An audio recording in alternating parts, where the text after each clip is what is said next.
My name is Nathalie Des Rosiers. I'm the MPP for Ottawa-Vanier. It's my great pleasure to welcome you here today. Merci d'être ici. C'est un grand honneur pour moi de vous accueillir dans le beau comté d'Ottawa-Vanier.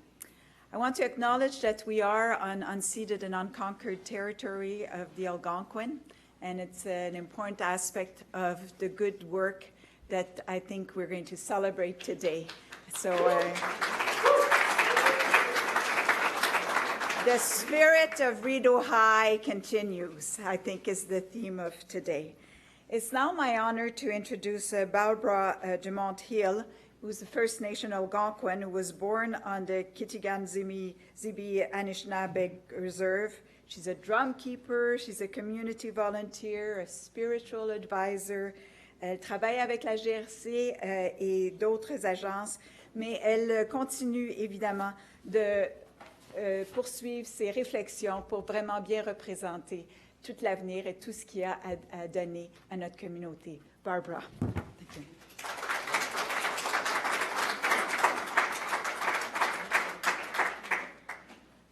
Koikikina, Nina Pamadzawan. Hello, everyone. I hope you're all living your life in a good way. Niapint Nindam Anishinaabe Barbara Dumont Hill Nadishnakaz, Mikanuk Nidodam, Kitigan Zibi Nadunjaba. I am a very proud Anishinaabe woman. My name is Barbara Dumont Hill. I am Turtle Clan, and I was born on the Kitigan-Zibi Indian Reserve. Today I welcome you all on our beautiful, unceded, unsurrendered Algonquin territory. You know, what a beautiful day we're having. We're having that rain, that life-giving rain, eh? And I was thinking this morning about the Sigwan. And our people, you know, that in our language, Sigwan is early spring. And I always think people are rushing so much. It was the 20th of May, and people are saying, it's springtime. Why is it still cold? Why isn't it summer yet? Why is it raining? And I think that's kind of interesting, because with our people, we thought it's early spring where you can still have a lot of winter weather, winter-like weather. And we won't start having our, we'll have Minokami coming after the 24th of May, when we'll be going into late spring, and we'll have some summertime weather built in there to the spring. And you know, when during winter, of course, it's that quiet time where things happened on the land. Not much was happening on the land. Hardship, you know, there wasn't a lot of food, and the people were quiet. It was their time to share their stories and their knowledge with one another. And you know, at the end of that long winter, you know, they'd go out onto the land, and that early spring, even in that earliest days of spring, the sap would start running in the trees. And, you know, that sap was nourishment, it was healing, and it gave them balanced out their blood after not having a lot of food over the winter.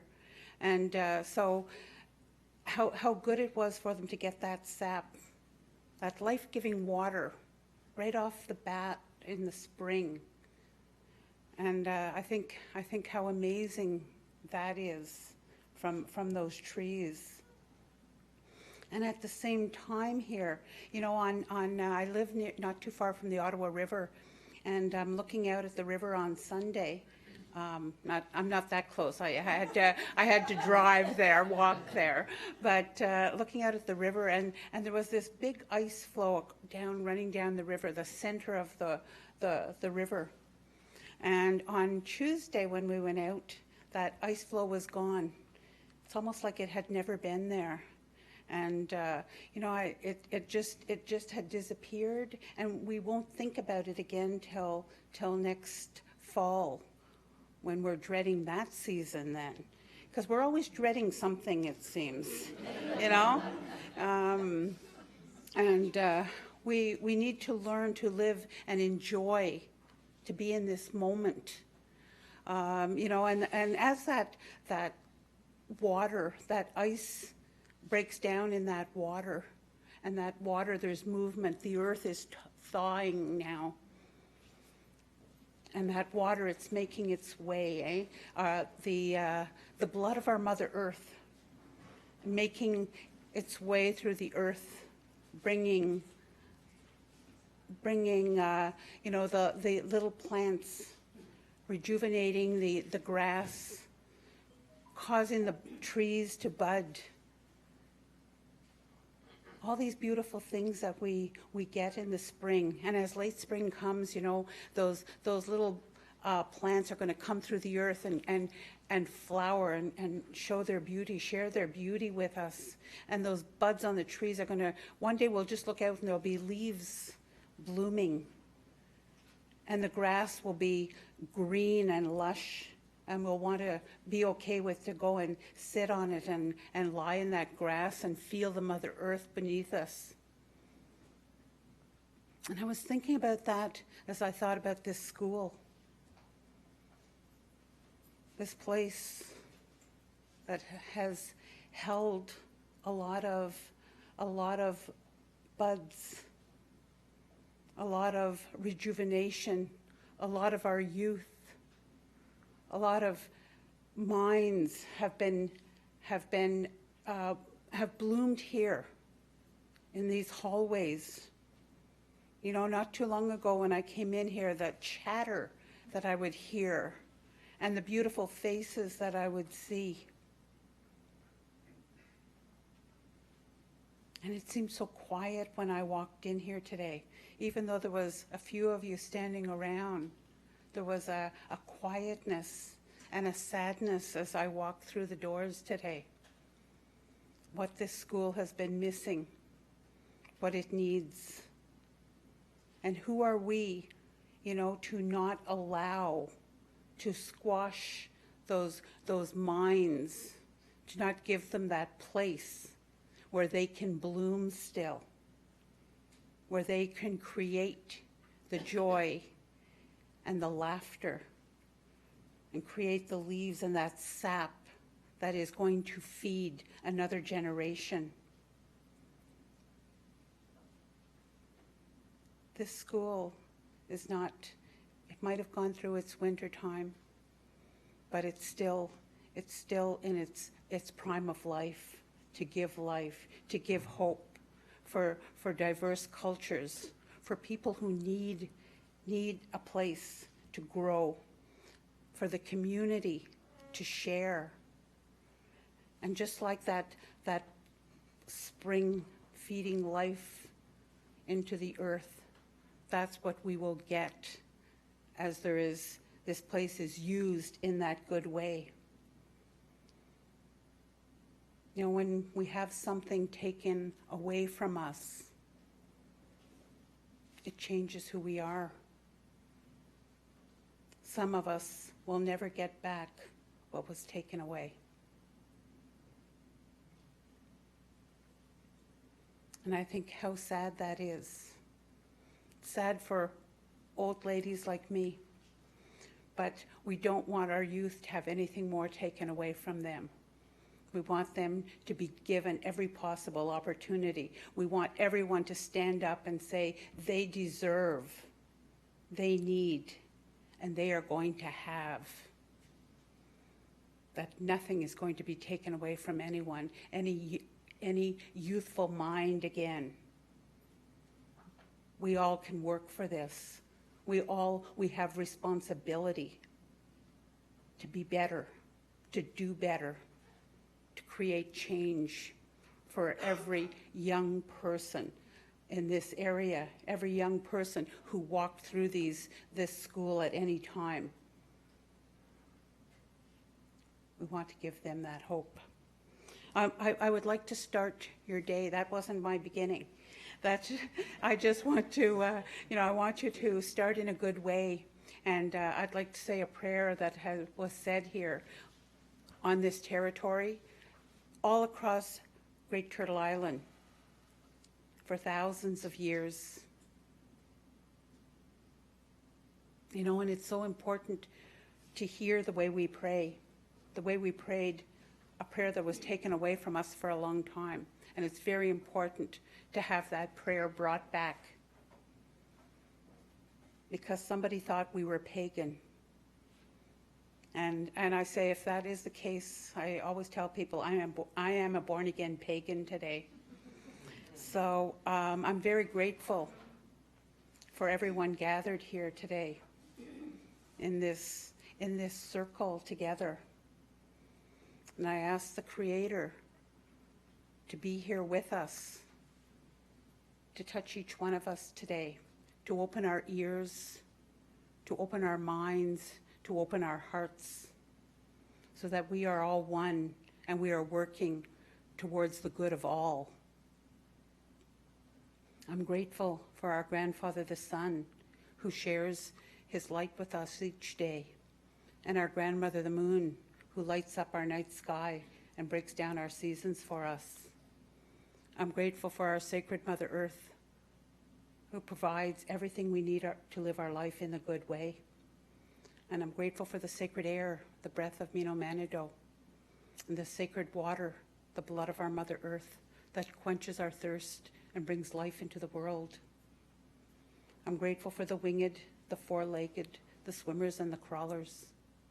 I'm grateful for all the trees and the plants and the medicines that grow here on Great Turtle Island, that add beauty to our life each day and always have shared their bounty with us. I'm grateful for all the ancestors who created a good path for us to follow, and those 7 generations of ancestors that we all have responsibility to leave a good path for. I'm grateful for all the people who live their life in the good way, who care about those that don't have everything they have, who are a little bit different than them. And I ask the Creator to touch each one of you today, to bless you with good health and wisdom for you, for your children, your grandchildren, your great-grandchildren, that you all understand we all belong to one Creator, and we all have responsibility to respect all of her creation. So for all of you people in all of these things, I say Chimiigwech. And remember to listen with both your ears, your mind, and your heart today. Thank you.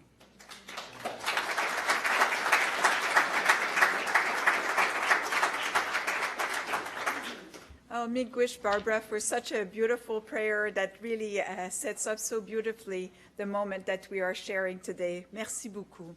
So I just want to acknowledge that my colleague Bob Chiarelli, the Minister of Infrastructure, is here, and he's going to be addressing you shortly.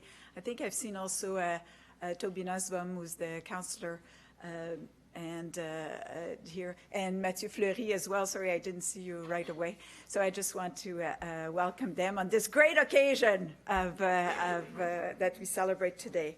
So I just want to also invite Shirley Seward, the chair of the board of the Ottawa-Carleton District School Board, to deliver some remarks. We're really eager to hear you. Thank you.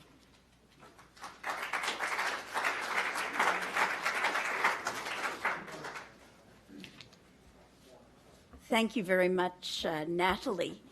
And to Barbara Hill, you have now made me realize that when spring is late in coming, it's normal, so we shouldn't complain. So thank you for that. It really is an absolute pleasure to be here today. I'd like to recognize my fellow trustees who are in the room. Trustee Kavanaugh, put your hand up, please. Thank you. Trustee Donna Blackburn. Trustee Christine Boothby. Where are you, Christine? Oh, good. Trustee Sean Menard. And Trustee Sandra Schwartz. I don't think I've forgotten anybody. Scream if I have.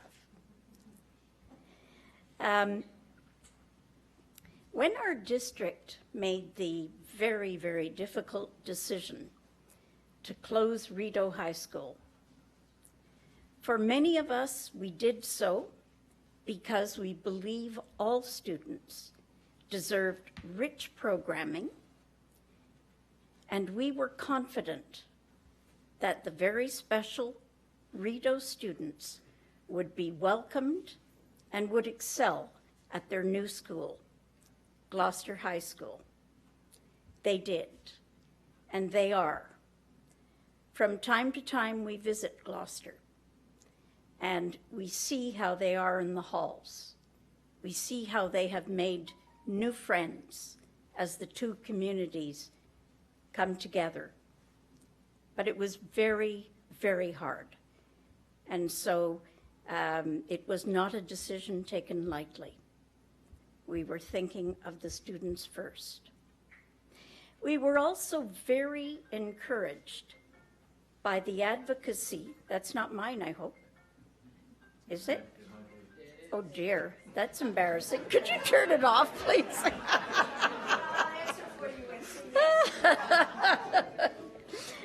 Was it something that I said?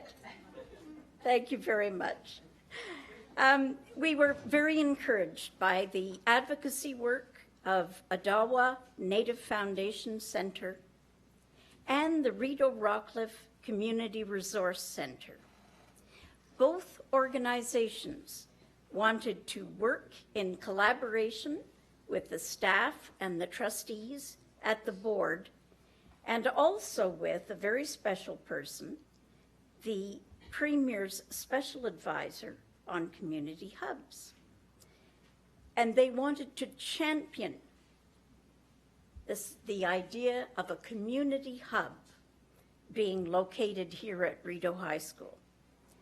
In fact, what is interesting to show how resilient this community is that we had our very first meeting about the community hub at Rideau 1 month after the closure of the high school. Barbara, you mentioned we have to welcome change, and you mentioned that there was a winter for Rideau High School, but it is blooming into something new and exciting. The dream is and was and will be, until it's fully established, to bring together social, economic, health, community organizations, youth, and elders together in one physical location. And today we stand here in anticipation of what the future holds. Minister Chiarelli played an extremely important role in this as the Minister of Infrastructure, but also as an individual that many of us in this room have known for decades. I met Bob, I can call him Bob now, because I'm old enough and he's old enough. I met Bob when I was a very young woman, and he encouraged me to be as active as I could in Canada. I had returned from international work. I wanted to work in Canada. And he encouraged me. And no matter what position Bob Chiarelli has had over the decades, and he has had many, he has cared very, very deeply about community and about public education. So it's a very great honor to welcome the person who does so much for this large community and continues to do so without any break. So let us hear now from Minister Bob Chiarelli.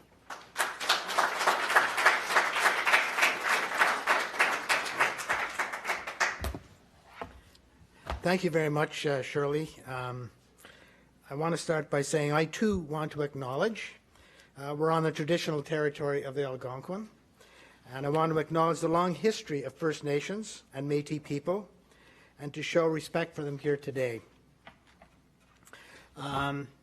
You know, Shirley, you mentioned that I may have been involved in some community things and some good things may have come out of it. And I've shared my formula with a lot of people, and that is to get the right people in the same room at the same time. And when I walked through the doors today, that's what I sensed. There was energy in the room. I thought I was a Minister of Energy again, but anyway. But really, great things can happen if you get the right people in the same room at the same time. So I want to thank you for hosting us here today and for enabling this to happen. Communities have been creating and managing community hubs for a long time. And it's been obvious to community leaders for decades that it is often a good idea to co-locate different entities which provide services to the public in one common building or premises, usually in some type of public space. One common challenge of many potential hubs, ideas and concepts that perhaps don't come to fruition, was the difficulty in coordinating different ministries, usually in the provincial government, accessing public and/or surplus properties, and not having public policies that facilitate the creation of a hub. And through the strength and character and leadership of Karen Pitre, I'll give credit where credit is due, a community hub secretariat was created in the Ministry of Infrastructure to put in place a series of policies that have already demonstrated success in facilitating the creation of community hubs. That brings us to why we're here today. Under Karen's leadership, we have spent more than 3 years traveling across Ontario, meeting with community advocates, service providers, and leaders in community engagement. And what we have found is that more flexibility is needed in how the province, school boards, and other public entities deal with surplus buildings and/or vacant land. For example, while the highest financial use and best value are important considerations in property decisions, if you're the province or the school board, you have surplus land, the normal process would be to get an appraisal and sell it. So we have initiated some policies which are going to turn that upside down. That's why we're pleased today to announce our new social purpose real estate strategy. This new strategy will ensure a transformational approach to putting the needs of communities first when determining the future uses of closed, surplus, or unused public properties. The strategy embeds community needs in government decision-making on the disposition, acquisition, and use of public properties, including supporting the reuse of properties declared surplus by school boards and hospitals, for example. In other words, when a provincial ministry or a school board or a hospital have surplus land or buildings, it will be looked at from a cross-government and community lens rather than just the highest economic value. An internal committee of deputy ministers at the provincial level will assess whether a social purpose through creation of a hub or making surplus land available for social housing, for example, would be a better use of surplus building or land. And that's what's being proposed for Rideau High School, and it's an excellent example of our new social purpose real estate strategy. It's fitting for us. Good, thank you. It's fitting for us to be here today at the former Rideau High School. This site tells a story of hope and community leadership. The community hub proposed by Rideau Rockcliffe Community Centre and Ottawa Native Friendship Centre will breathe new life into this space. A right good, healthy spring. It's a true partnership. Programs to be offered here will include urban Indigenous healthy living, community services, and the food bank. So thank you to Rideau Rockcliffe Community Centre and Ottawa Native Friendship Centre for your exceptional leadership and determination in envisioning a community hub at this site. And thank you to the Ottawa Carleton Public School Board for participating in this initiative. This is new for a school board to be looking at this, and I want to compliment you on your innovation and your openness in meeting this type of opportunity. I was going to say challenge, but it's an opportunity more than it's a challenge. As announced in January, the Rideau Rockcliffe Community Centre and Ottawa Native Friendship Centre are one of 4 recipients that received help from the government through another new policy called the Surplus Property Transition Initiative. Sounds complicated, but it's not. Under this program, the ministry will cover all operating and maintenance costs of the property, in this case, of the school board, to allow the hub proponents to put together a partnership and a viable business plan. Very frequently, there's a property that's available, owned by a school board or a hospital or even some other entity, and there's an issue. To create a hub takes time. You got to build partnership, you got to do a business plan, etc. And so there's always a problem of carrying an empty building and whoever owns it having to cover the cost for it. So this program allows us to cover the costs of the building while this hub is being created and as it was envisaged. So thank you. And this program was recently enhanced to allow proponents with a viable business plan to apply for financial assistance to bridge the gap when acquiring the property so it can be put back into public use. There are many examples of innovative hubs across the province, and it's really exciting to be part of this movement. I mean, we recall about a year ago when we had the session where we invited community leaders from across the province to come together. It was really quite interesting and exciting because they all came because they knew that they could make something better out of their communities. And thanks to Karen's leadership again, we were able to move it through the process so we could take the feedback we had to start implementing programs that made sense. So community hubs have cropped up all across Ontario, and you don't have to look far to see some strong examples in our very own local communities. The collaboration between the Carlington Community Health Centre and Ottawa Community Housing is helping to deliver affordable housing for seniors, primary medical care, and support services. It took a lot of patience, a lot of determination to make that happen, and the leaders who are trying to pull that hub together were determined and patient, and they made it happen. And so it's that type of determination that's needed in almost every hub creation. And working with partners from all levels of government and the community, CMFO is working to complete a hub that will increase access to much needed French language services in Ottawa West. In that case, a lot of patience was required.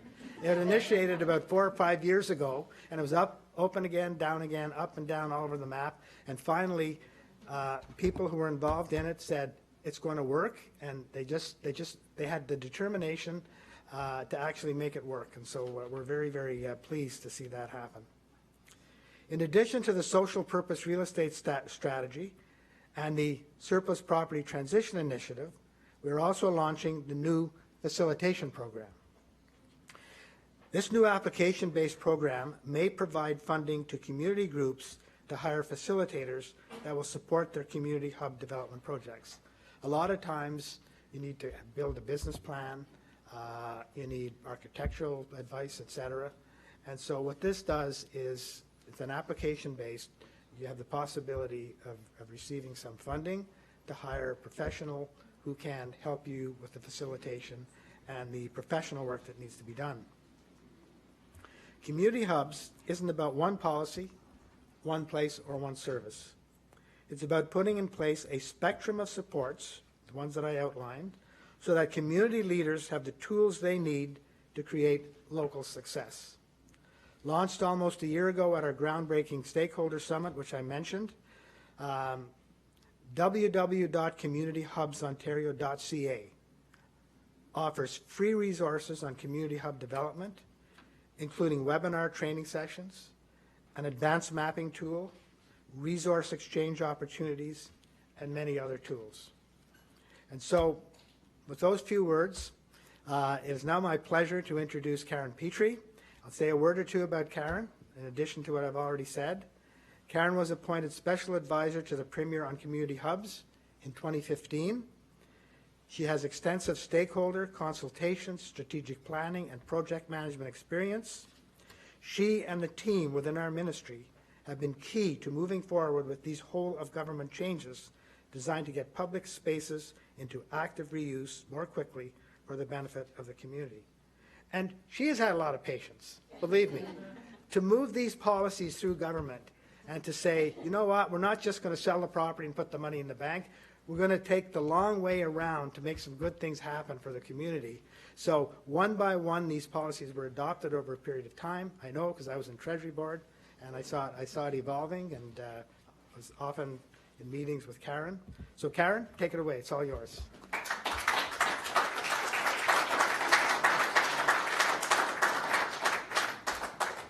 So thank you very much, Minister Chiarelli, and good afternoon, everybody.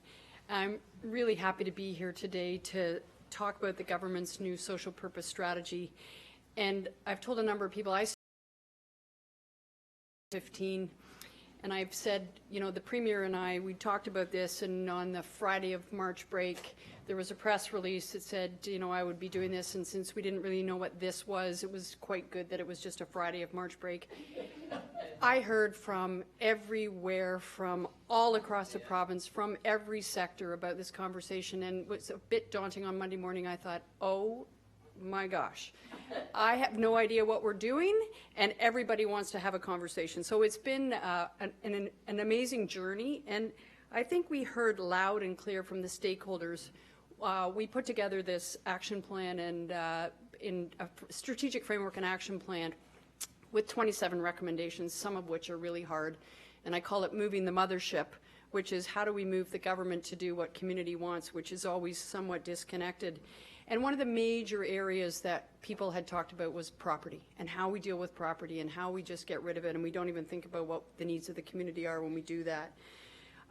But we wouldn't be here today if we didn't have the efforts of Minister Chiarelli. So he, you know, yes, we were chipping away at it, but until we actually had the Minister of Infrastructure with the weight of that behind us to move what I call the mothership, probably one of the hardest pieces of work on this file has been social purpose real estate.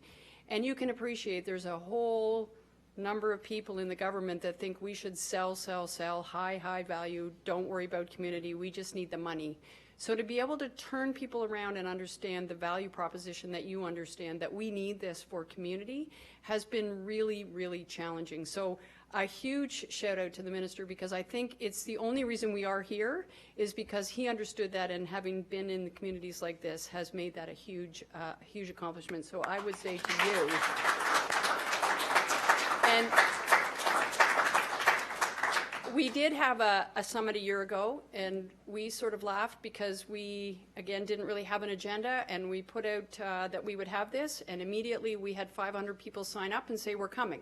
And we said, okay, now we really need to figure out what we're going to talk about. But there's a number of people in the room here today that were at that summit, and I want to give a shout out to the Friends of Rideau, as well as the school board officials and Nathalie, who actually in many ways were part of that groundswell that really helped us move the mountain, because without communities really pushing for this work, it made it more difficult. But to be able to see the groundswell of people that actually rallied behind that was really quite remarkable. And I know it's in your passion and in your heart, and it's all coming together, but without the community groundswell, again, we would not be able to do that.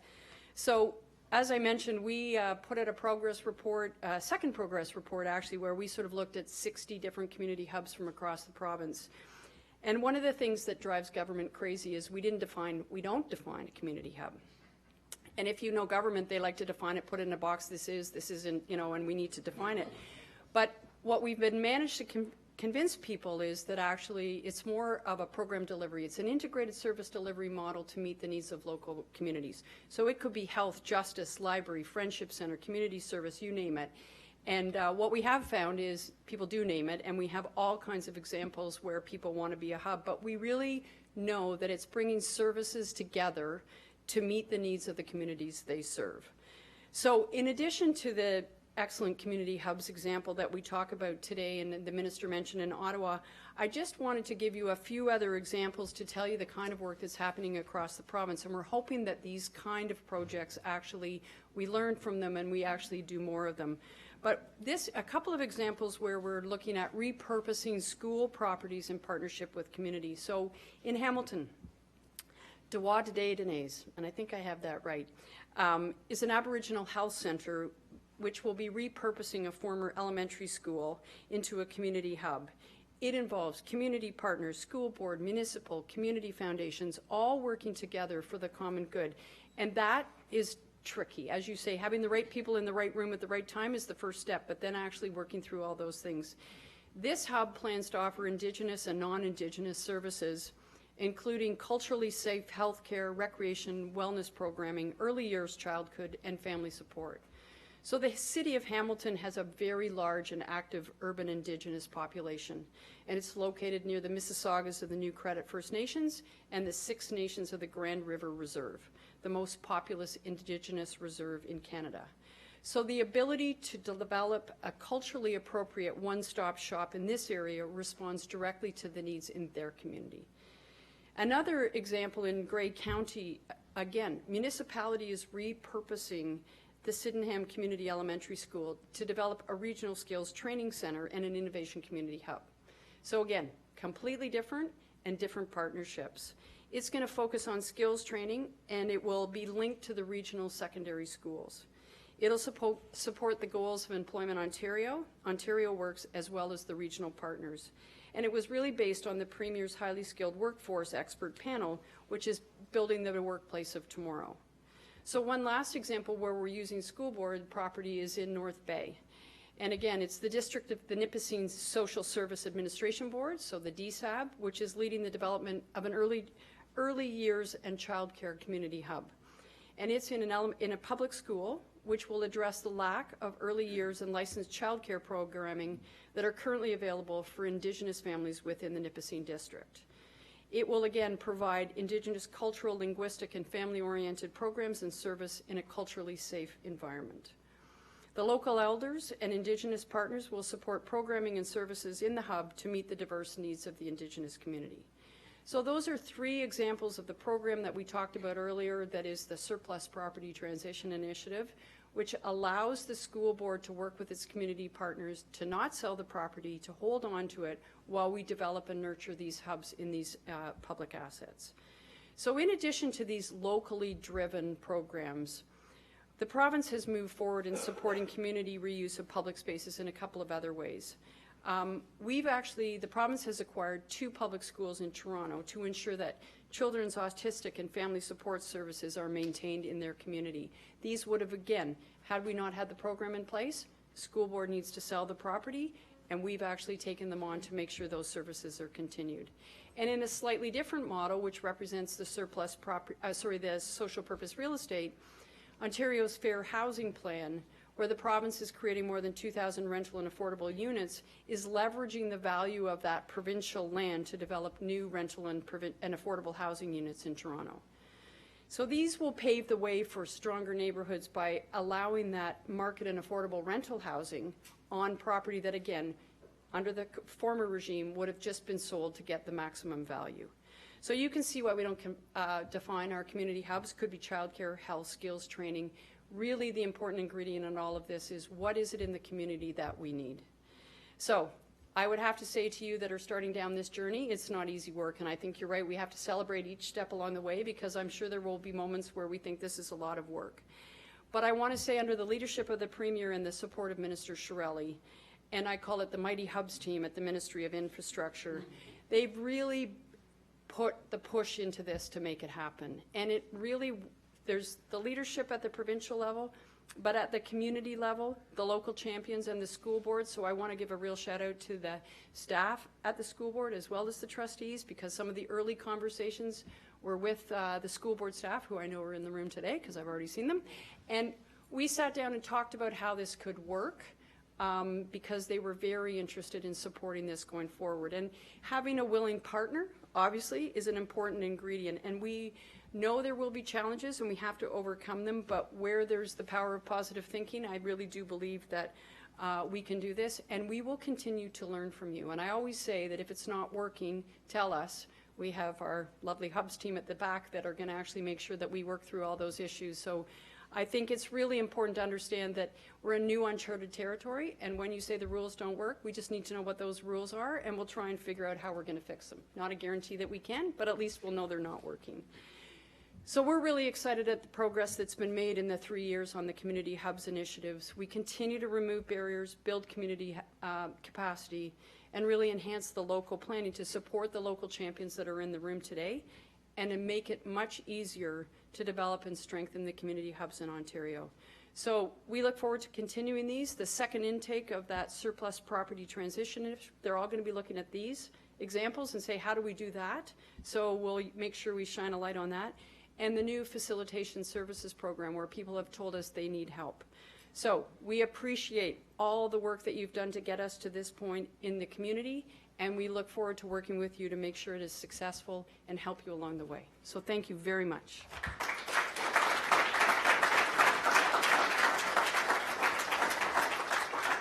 So I certainly want to join my thanks to both Minister Chiarelli and Karen to present so eloquently what's happening in the province. But I particularly want to celebrate our local leaders who make it happen here in Ottawa-Vanier, because it was I think, friends of Rideau that were very persistent, coming to my office and wanting to do, and I was so delighted when I had a chance to meet with Karen and later with Bob on this idea of how we kind of go on and allow the community to take hold and really make this a good project. I am so delighted that Ottawa came along with this. I think we will have a real true partnership to celebrate what was there, transforming, as you said, to such a good thing. So thank you very much and thank you to the school board to be a bit innovative here, but it's worth doing it in Ottawa-Vanier. I think the resilience of our community is celebrated here. Et je veux remercier tout le monde to have taken the challenge on. I think we want this to work, and certainly I think we want to continue to celebrate the good cooperation that we can have to deliver good services for really extraordinary community that lives here around this neighborhood. Alors, je veux vous remercier tous et toutes d'être venus ici. Merci d'avoir participé. Miigwech, you know, it really is a great moment that we celebrate this new partnership and that we continue to have a real good community hub right here. Thank you very much.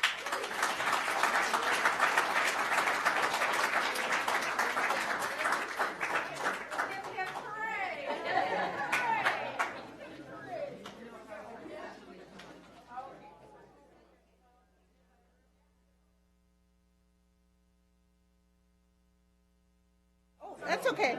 We don't. I'm okay.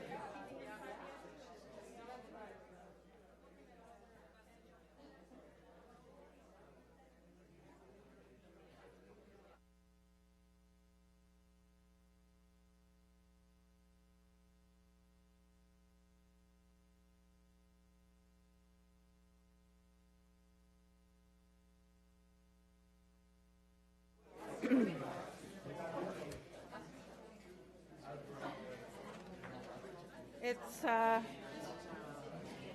sorry. It's tradition when we open a gathering with a prayer, that we end also with a prayer. And the prayer will be a song. And, you know, we are all in this together. And for a long time, I think there was a forgotten group that felt that they weren't in this. But we are all in this together, and it's really important that we all understand how important this is. So, Chimigwech, and you know, when we sing, as I say, it's a prayer, and this song I'm going to sing to you is the traveling song, and it's for the spirits that have gone through this school. It's as we travel today, that you will travel home safe, and if you're traveling this weekend, it's a song that will give you safety on your travels this weekend. It's a travel, the second verse, the second round will be for your personal travel that you will do in your life.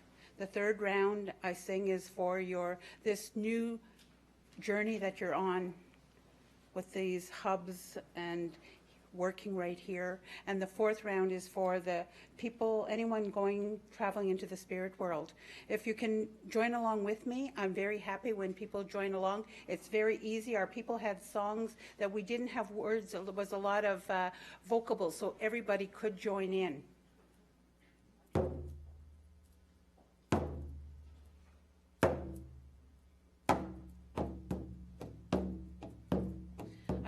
I just want to say one more thing before I start.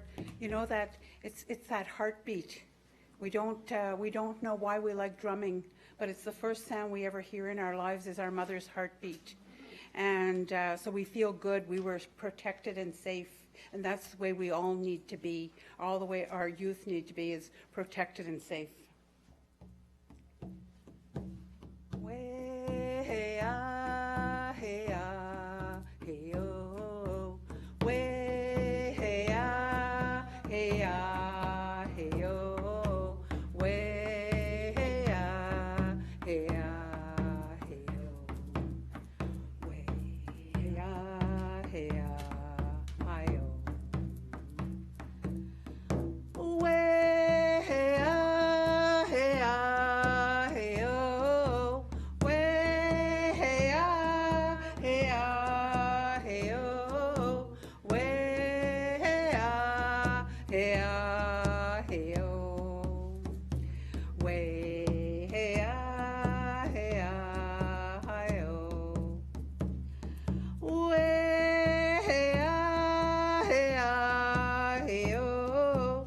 Way, hey, ah, hey, ah, hey, oh.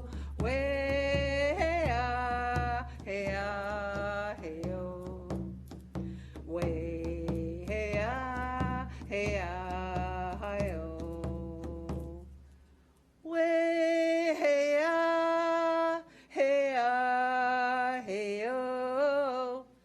Way, hey, ah, hey, ah, hey, oh. Way, hey, ah, hey, ah, hey, oh. Way, hey, ah.